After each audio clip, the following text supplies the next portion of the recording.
Next week, Texas lawmakers will start laying the groundwork to revive private school subsidy legislation. The House committee will meet Monday to discuss how the state could craft its own education savings account program. KXAN's Will Dupree talked to families about what they would like to see happen next. Next year's session at the Texas Capitol will test whether the state's top leader can finally pass one of his priorities. I have been fighting for those voters who want school choice in the state of Texas. Governor Greg Abbott campaigned hard to oust those who stood against this goal. He now claims he'll have the support he needs to let families use public dollars to help pay for their children's private or homeschooling.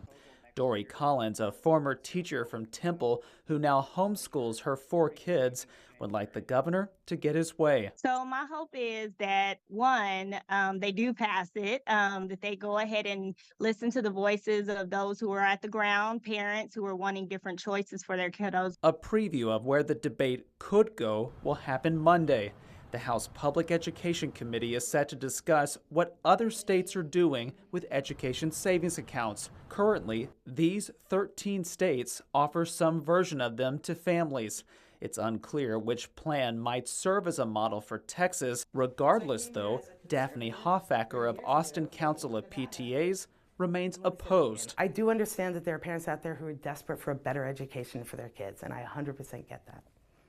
What I am saying is that this is an expensive, kind of ridiculous path to go on to get that better attainment. Public opinion may be on the governor's side. A July poll from University of Houston and Texas Southern University showed at least 2/3 of Texas voters say they support the state creating a voucher-like program, something that could happen when lawmakers gavel in January.